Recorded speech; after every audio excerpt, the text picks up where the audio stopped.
Assalamualaikum warahmatullahi wabarakatuh.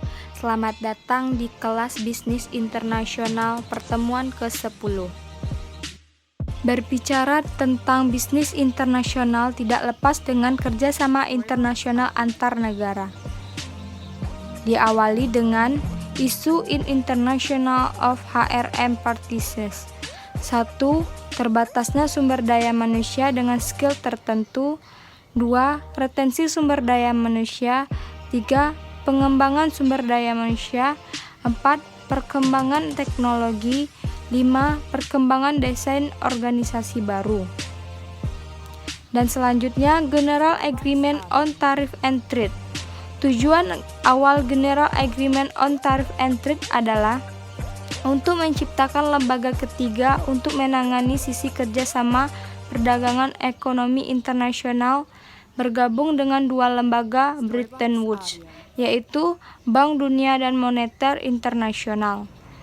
Lebih dari 50 negara berpartisipasi dalam organisasi untuk menciptakan organisasi perdagangan internasional atau disingkat dengan AITO sebagai badan dari khusus Perserikatan Bangsa-Bangsa atau PBB.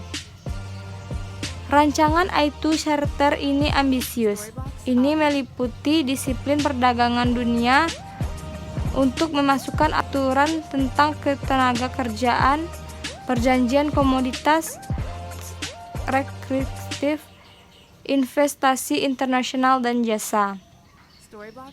Berikutnya, World Trade Organization. Organisasi Perdagangan Dunia atau WTO adalah sebuah organisasi internasional yang menetapkan aturan untuk perdagangan internasional melalui konsensus di antara negara-negara anggotanya. Prinsip-prinsip dasar perdagangan yang diikuti oleh WTO.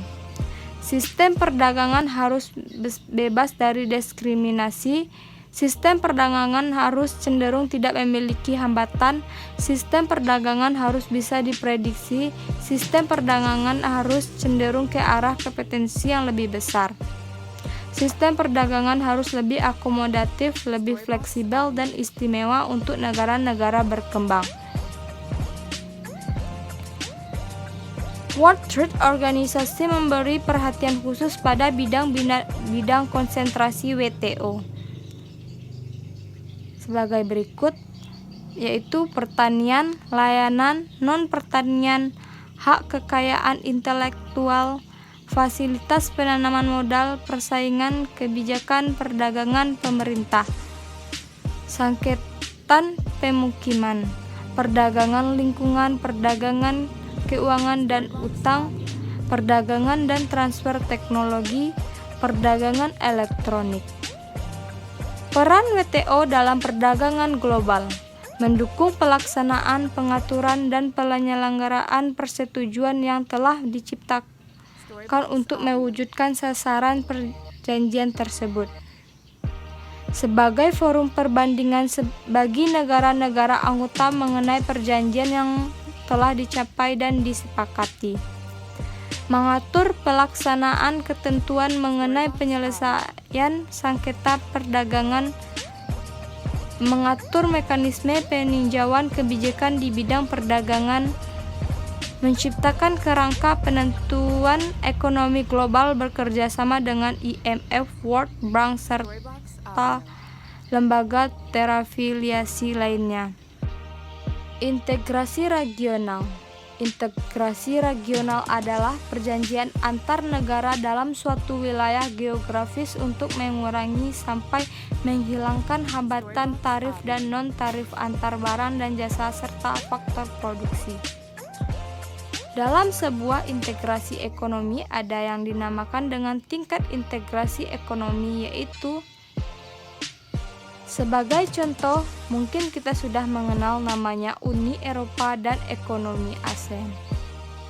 Uni Eropa adalah bentuk dari dua faktor politik, yaitu kebijakan UE mencakup pengembalian keputusan yang otonom, mengeluarkan kebijakan di wilayah tertentu. 2. Harmonisasi hukum UE terasa hadir dalam sistem-sistem negara anggota. 3. kooperasi, bekerjasama, dan mengkoordinasikan kebijakan dalam negeri mereka. Contoh kedua, di dalam masyarakat ekonomi ASEAN, ASEAN sendiri adalah organisasi di negara-negara di kawasan Asia Tenggara yang didirikan di Bangkok pada tanggal 8 Agustus 1967 oleh negara sebagai berikut: Indonesia, Malaysia, Filipina, Singapura, dan Thailand. Komunitas ASEAN memproklamirkan 3 pilar. 1. Komunitas keamanan ASEAN, komunitas ekonomi ASEAN, komunitas sosial budaya ASEAN. Itulah penjelasan yang saya ketahui. Kalau ada salah dan janggalnya, saya mohon maaf. Saya tutupi dengan mengucapkan Assalamualaikum warahmatullahi wabarakatuh.